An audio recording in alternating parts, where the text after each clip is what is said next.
Y'all, I cannot believe how fast this year is going by. I don't know if anyone else feels like time is going by like that. I feel like I'm not snapping, but time is just moving so fast. Like, I think by the time this episode comes out, we'll already be coming up on the 6th month of the Israelite calendar, Elul, and then right after that is Ethanim. Like, time has flown by so fast. And I say that to say, I think when time is flying by so fast like it is right now, it really causes for a moment of self-reflection. Like, I know I am definitely slating out time for the time between new moon and Sabbath just to do like a little check-in with myself, to like look at the goals that I've established this year in a bib, see what my progress is on those goals, what my weaknesses are that are preventing me from achieving those goals, and just do like a total reset so I can make sure I'm using the most of the time that we have available, especially before we go in the time of darkness. But I say that to say the title of today's episode is BYOB, and contrary to popular belief, it does not stand for bring your own beverage, we'll say. But I actually want to talk about what it means to be your own best friend. So this idea or concept was birthed out of actually the last episode I had with the lovely Deborah, that sit down about growing up Israel. And during our discussion, something was brought up about just the importance of building a relationship with yourself, and how important it is to take the time to know yourself, to understand what your core values are so that you can live an integral life. And as you navigate through challenges in your life journey, that you know that you can always go back to your core values and belief systems to help guide you into making decisions. And so today I want to talk about this concept of being your own best friend, because I think as Israelites, it's so important to self-reflect and know yourself, to know your strengths, to know your weaknesses, so that you can work on them to be the best servant you can possibly be to the God of Israel. You know, there was an analogy that was shared one Saturday or Friday message, but it was by teacher Jaden, and it was such a good analogy. But basically he was comparing, you know, the way that you take care of a car to the way that you take care of yourself. And the way that the analogy goes, hopefully I don't butcher it up, but it was essentially saying that, you know, let's say you have a friend and you're gonna get a ride with them, and when you go into their car, you're kind of dirty, you got like muddy shoes on, but when you go to step into their car, you notice that there are crumbs everywhere, stains all in the seats, marker drawings on the side of the car door, some leftover McDonald's crumbs and bags all over the seats. When you get into that car, you're not gonna feel as conscious about how maybe muddy your shoes are, how dirty your jacket is, or how you might mess up the car seats, because the car is already in shambles. It's already dirty. You're not really going to take care of something that is already in a trashy state.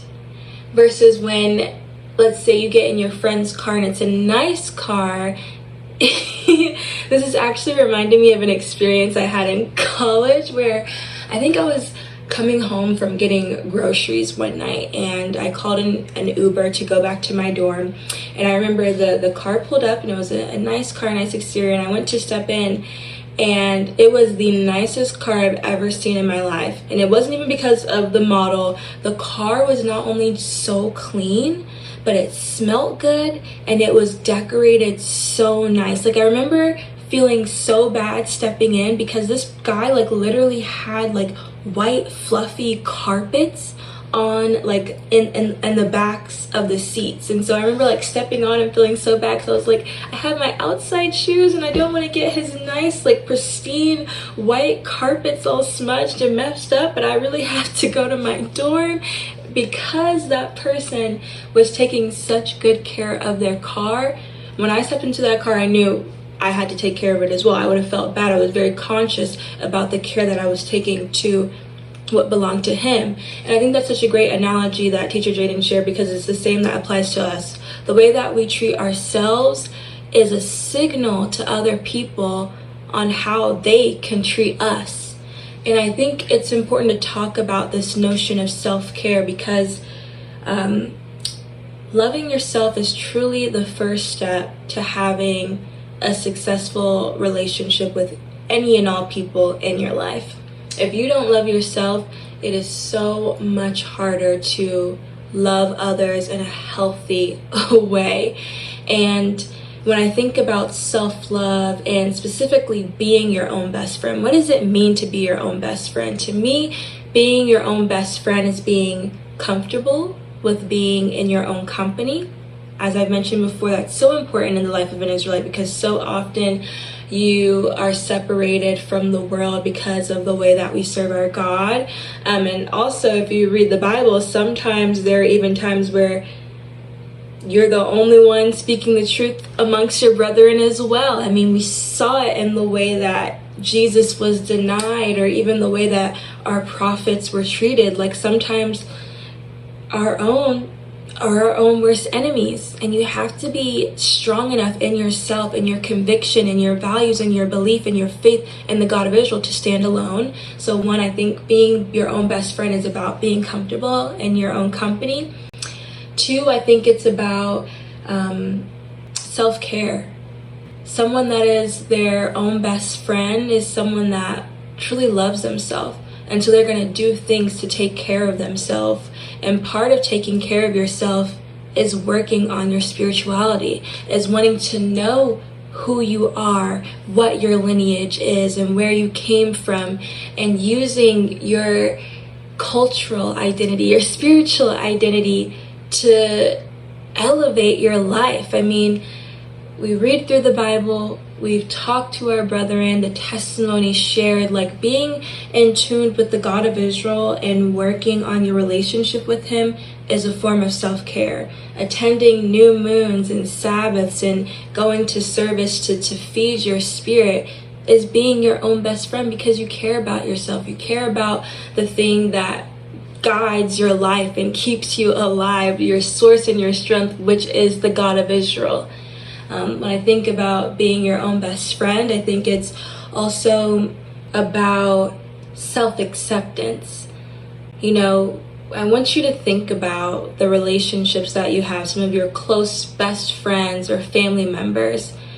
They have positive or like characteristics about themselves that you absolutely love, that you gravitate towards.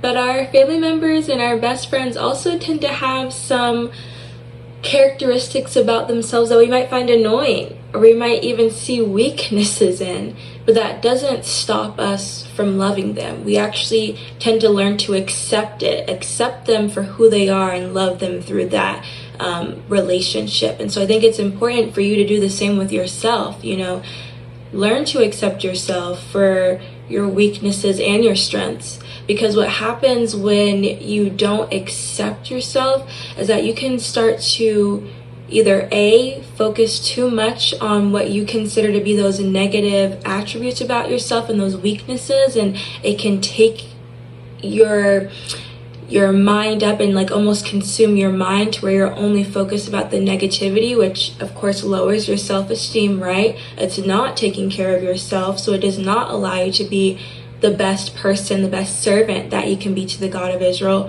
Or it can also paralyze you to the point where you can't accept yourself. And so because of that, you get uncomfortable with assessing who you are.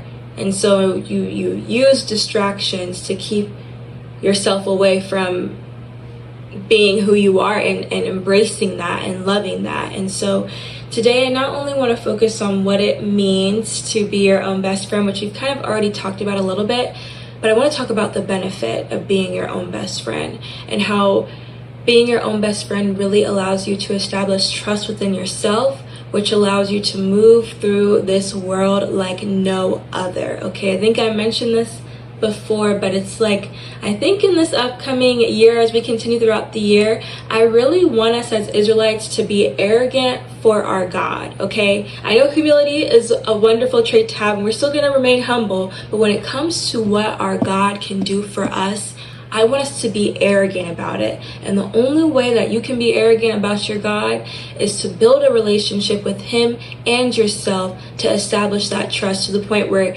you know without a doubt, God of Israel is always going to have you covered. And I want to explore that today. Hello everyone, and welcome back to another episode of 66 Books, where we use the Bible as a framework to discuss how to level up our lives using Israelite spirituality. As mentioned before, today's episode is about being your own best friend and really building a relationship with yourself. We're going to be exploring the book of Samuel, which I think is so fitting because we're going to be specifically looking at the story of David, who I think just truly exemplifies someone who really knew himself and his God to the point in which he was able to be arrogant about his God. I think, David is one of the most competent people. I hate saying characters because they're like real people in the Bible. And so I think looking at, where did he get his confidence from, looking at his story from the very beginning, and how, the God of Israel sort of came through for him in his early life, when he had those humble beginnings, and how it really influenced and impacted the way he literally viewed the world and was able to encounter the challenges that not only rise in his life, but were posed threats to Israel as a nation as well. I just think the story is going to serve as a really good discussion about, building that trust with yourself and the benefits that come with that, being your own best friend. Speaking of benefits, I think one of the biggest benefits to building a relationship with yourself is that it allows you to have more control in your life. I know this from experience because when I was in college, I just think anyone, whether it's, a really tough career, whether you're going through it at school, there's a point in time where you are realizing okay, I'm constantly stressed out. This is a lot. What can I do to alleviate this stress? What can I do in this moment to help me get through and be the most efficient at what I need to do as possible? And when you build a relationship with yourself, you're going to start to ask yourself more questions like that. I know for me, being a procrastination queen in college, I've gotten better as time went on, but Lord have mercy, I don't know how I pulled off some of the stuff that I did back then. I don't think I have the stamina or ability to do what I used to do back then now, but I remember there would be moments where I'd be so stressed out, and it got to a point where I had to start asking myself, okay, what are things that you can do in this moment, Rachel, to alleviate the stress? I'm someone, my dreams are very strong reflections of what goes on in my life, and so as part of it, sometimes when I am so stressed about something, I will literally have a stress dream about it. So if there's an exam that I'm last minute studying for, I will dream of taking that exam and failing it, passing it, crazy things happen, being late for it, etc. So for my own peace and for my own health, and so I can get a good sleep at night when I need to, I had to start asking myself those questions and building a relationship with myself. And with that, you start to try new things and explore. So for me, I realized that, when I'm stressed out, taking a shower is a must. As Israelite, I feel like that makes so much sense. Water, being clean, cleansed, something about just washing away the negative energy of the day really does something. It really does reset you. So for me, I know when I'm stressed, I need to take a nice long self-care shower. If my mind isn't too active, I love listening to a podcast to just get my mind onto something else.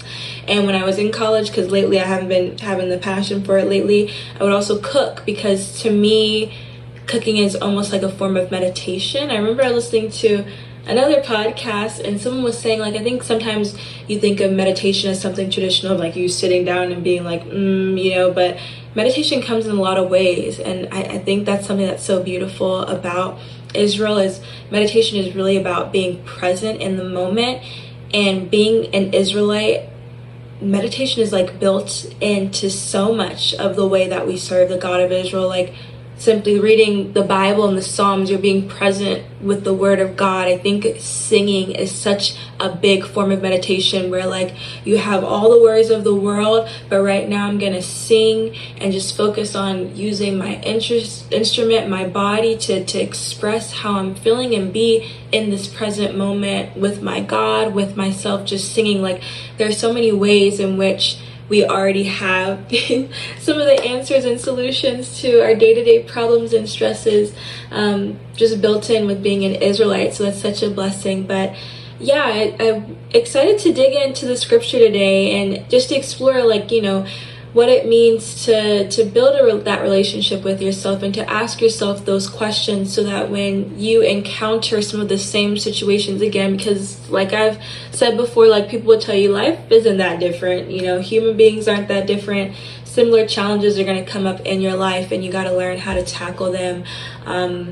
with efficiency. Okay, it's all about working smarter, not harder. And so I want to go ahead and just jump into the scripture to explore what that means for us here today.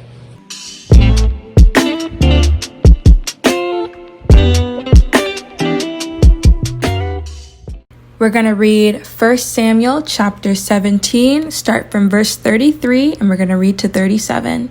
And it reads, "And Saul said to David, Thou art not able to go against this Philistine to fight with him, for thou art but a youth, and he a man of war from his youth. And David said unto Saul, Thy servant kept his father's sheep, and there came a lion and a bear, and took a lamb out of the flock. And I went out after him, and smote him, and delivered it out of his mouth. And when he arose against me, I caught him by his beard, and smote him and slew him. Thy servant slew both the lion and the bear. And this uncircumcised Philistine shall be as one of them, seeing he hath defied the armies of the living God. David said, Moreover, the Lord that delivered me out of the paw of the lion and out of the paw of the bear, he will deliver me out of the hand of this Philistine. And Saul said unto David, Go, and the Lord be with thee." So this scripture is, of course, the famous story of David and Goliath, or at least a portion of it. And the reason why I highlighted this is because you really see how David trusts in his ability, and he trusts in what God of Israel has put inside of him. Like you literally see like Saul almost having like this limited mindset, this limited way of thinking, where he's like, listen, David, I know your upbringing. This is a man of war, like a man of war from his youth. You cannot go up against him and survive. But then David literally tells his story about how when he was in his humble beginnings, when he wasn't maybe a young man of war, but he was out here trying to take care of the flock of sheep, and a lion and a bear attacked the sheep, and he went after it. And what I love about it is he talks about how the same way that the Lord delivered mine hand from the lion and the bear, the same way we're going to be delivered from this Philistine. Like, trust and believe. And what I garner from this is we have to remember that we are chosen. Israel, you are chosen. You are chosen. And that makes you special. When you follow the law, statutes, and commandments, you are continuing in the actions of this contract that we have with the God of Israel that allows you to receive your inheritance. And we are in our freedom era. So, establishing trust with yourself, as we can see here with David, it's going to allow you to go after the things in life that you need, that you desire, that you want fervently, with such profound confidence, because you know who your God is, you know who you are, and you've seen the way in which the God of Israel has delivered you in the past. You've seen the way in which you used your spirituality to accomplish the challenges that came into your life. And because of that, you have a trusting foundation, a trusting relationship with yourself that allows you to be your own best friend, that allows you to accomplish new things. I think, guys, I'm like a very strong advocate for journaling. So I feel like, if you want to explore this idea of being your own best friend, I highly recommend that you just, write out a journal prompt. You can type it in your notes app, do a video diary. If you feel like writing is too much, you can do a voice memo, record yourself, whatever. And I want you to describe a time in which you encountered a challenge and you were able to overcome it. I want you to write out how you overcame it, the ways in which you tapped into your spirituality. And this is going to be used as a reminder for you when you experience those moments of self-doubt, when you experience those moments of low self-esteem and you're not sure if you can do something. This journal prompt that you are going to write out is an act of you showing that you love yourself, that you want to be your own best friend, that you want to succeed. And so you're going to write this prompt out as a reminder so that when you have that low moment, you can come back to your past work and thank yourself for the work that they did to remind you who you are and whom's you are, okay? In addition to this journal prompt, I want you to really hold on to this idea of being your own best friend. I feel like I've said that 1,000 times in this episode, but I really love this phrase because it allows you to look at yourself from almost like an outsider perspective. And I say that because something that I learned this year that I'm really holding on to and I've been sharing with the people in my life as well, is we have to talk to ourselves and treat ourselves like we would to our nieces, to our little sisters, to, our best friends. Because a lot of times the way that we just naturally speak to ourselves is very negative. We put ourselves down. Like a challenge arises in our life and we sometimes are like, nope, I can't do that, or I'm not good enough, or we have like these big doubts. And it's, our moms, our aunties, the people in our lives that have to remind us and help us get through. And so I think in the same way in which you would never tell your little niece, your sister, your child, whatever, that they can't do something, or that because that they have this flaw, they'll never be successful, that you make sure you don't do that to yourself. So in addition to these journal prompts, I want you to sometimes when you're in that moment to step outside of yourself and to coach yourself as if you were speaking to someone else. Okay, what would you do in this moment? How can we use our spirituality? How can we grow closer to the God of Israel? Should we fast? Should we sing in this moment to alleviate the stress? Like we have this huge challenge that's arising. Girl, go reach out to some of your brethren and connect with them. Like advise yourself in that way and have those moments of self-care to help you accomplish the things that you need to do. And that third person perspective is going to be a key strategy and tip in doing so. And before I move on to my next point, I want to highlight something very, very important with this being your own best friend. We'll say like a mindset or like way of thinking, is that taking care of yourself, as part of taking care of yourself, I also want you guys to get rid of your limiting beliefs.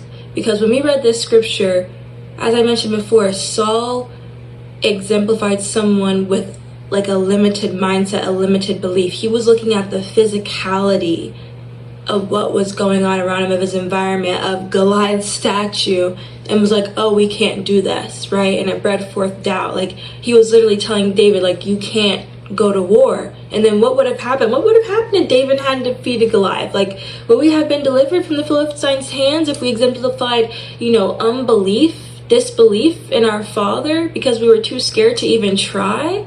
So just make sure that you don't get wrapped up too much in the physical state of things in your life. Part of trusting yourself and building a relationship with yourself is realizing that your spirituality is at the forefront and that there is more than meets the eye, and that you can use your spirituality and your trust and faith in the God of Israel to do the impossible, which David is seemingly able to do. He had so many people doubting him, so many naysayers. Even his brothers, when he came and talking about, I'll defeat this Philistine, I'm like, little boy, what? Like, his own family doubted him, which I think is real life, that's practical, because they were wrapped up in what they saw. But just remember, again, like, you are chosen. Remember your inheritance, who you are, where you come from. Look back at those past experiences and realize, like, nothing is impossible. Nothing is impossible. Like, the world is your oyster, as they say, with the God of Israel on our side. So hold on to that, because that's a mentality that represents true self-care as well.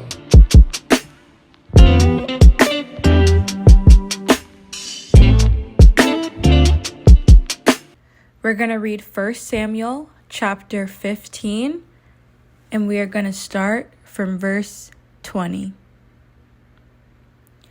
And Saul said unto Samuel, Yea, I have obeyed the voice of the Lord, and have gone the way which the Lord sent me, and have brought Agag, the king of Amalek, and have utterly destroyed the Amalekites. But the people took of the spoil sheep and oxen, the chief of the things which should have been utterly destroyed, to sacrifice unto the Lord thy God in Gilgal. And Samuel said, Hath the Lord as great delight in burnt offerings and sacrifice as in obeying the voice of the Lord? Behold, to obey is better than sacrifice, and to hearken than the fat of rams. For rebellion is as the sin of witchcraft, and stubbornness is an iniquity and adultery. Because thou hast rejected the word of the Lord, he hath also rejected thee from being king.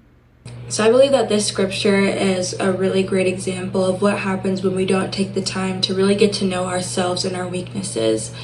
Just to give a background, so Saul was sent to go wipe out the Amalekites, and the God of Israel gave him specific instructions not to spare anything. Not man, not woman, not infant, not sheep, not oxen. Everything had to be slain. Saul goes to slay all the people, but as he states in the scriptures, they decide to take the sheep and oxen and use it as a burnt sacrificing unto the God of Israel. And Samuel, having heard this from the Lord, he knows now that Saul's placement as king is not going to be, it's no longer stable, it's no longer secure, as punishment for him not being obedient, because the famous line, obedience is better than sacrifice. What I think is interesting is Saul seems to make these repeated offenses, or has a tendency to try to do something that he thinks is good and is needed in that moment, but ultimately doesn't align with the laws, statutes, and commandments, the instructions that the God of Israel gives him. Because later on we see, when Saul kind of is given his death prophecy, if you will, is when the Philistines, again, they kept coming after Israel. So Saul has an encounter later on. If you read in 1 Samuel, you'll see that Saul has another encounter with the Philistines, and he prays to the God of Israel, but he doesn't get an answer from the God of Israel. The prophets, he's trying everything, and he's not getting any guidance on what to do. And so he decides to seek after a woman with a familiar spirit to raise up Samuel's, from the dead, his spirit, to get advised by Samuel, which is a huge no-no in Israel. It goes against the law, statutes, and commandments.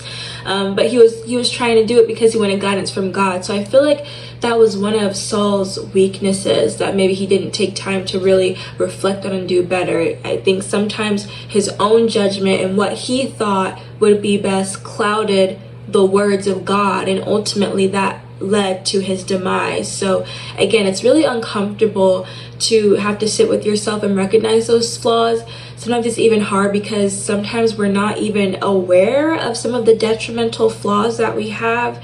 And so another tip I have to you in terms of being your own best friend is asking your loved ones around you like their honest advice on things that you could do in your life to improve, or what weaknesses or faults that you have that they think you could improve on.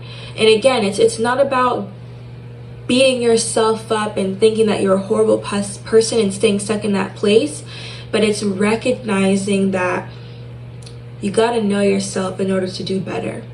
if you are really committed to being a better servant to the God of Israel and constantly building your relationship with him, constantly progressing, you have to be willing to get uncomfortable and to know your flaws. And again, sometimes that outsider perspective is the best perspective we can receive in order to do that. So another tip that I have when it comes to BYOB is to seek out solitude.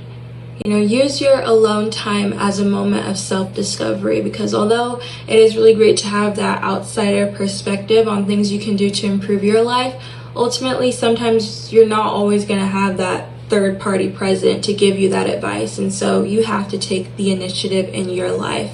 The only way we're going to learn the best ways in which we like to communicate with the God of Israel, whether that's through prayer, singing, the only ways in which we will start to learn the ways in which we receive communication from the God of Israel, whether it's through a dream, certain psalms, messages that resonate with what we're going through our lives, it's by trying out new things until we find what works for us in our lives. It's asking yourself, what can I do when I'm sad? What should I do to comfort myself? How can I make myself happy in these instances?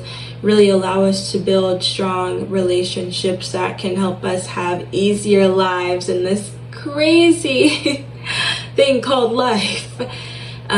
So I implore you to, take some time to explore different things and try new things. That's one thing that I love about being an Israelite, is there's so much opportunity to try new things. Like, think about, even like a feast night. You could try your hand out at spoken word, maybe performing poetry. And what if that cultivates and brings birth to a newfound love or passion, in a way to glorify the God of Israel and bless the God of Israel that you would have never even thought of if you hadn't tried it. So when it comes to, getting to know yourself, have fun with it. Have fun with exploring and trying new things until you figure out the habits and routines that work really well for you, so that you can work more efficiently in your life. And so as we wrap up today's discussion about being your own best friend, there's something that I want to leave with you all here today that I think is the most important thing. As I mentioned at the start of this episode, we're coming up on Ethanim. We're going to be in Elul, and then there's Ethanim, and then there's the time of darkness. So I want you to go ahead and ask yourself, what does my body need to be fed right now? And what does my spirit need to be fed right now? What are the things that I can do to build up my spirit, to take care of my body before the time of light closes and we go into the time of darkness? Answering that question is going to be a really great starting point for you to launch yourself into self-care, and to think about the way you can even use this time between the new moon and Sabbath to enhance the progress that you plan to make for the rest of the year as well. But we're coming out at a close here for today's episode.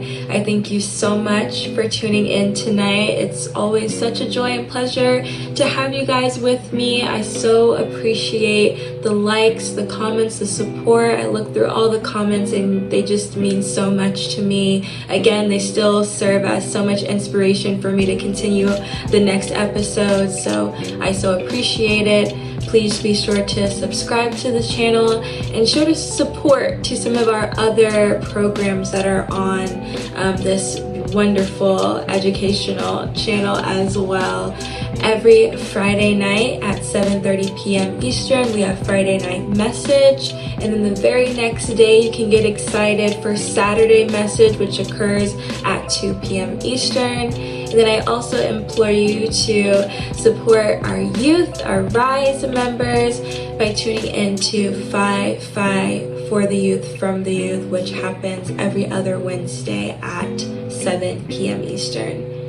But it was such a joy being with you all here today. One thing I would love for y'all to do is actually go ahead and put into the comments one thing that you like to do spiritually that is a form of self-care for you. I would love to see and to learn so that we can share and maybe start to implement some of the things that you do in our lives as well. As I always say, this is a community.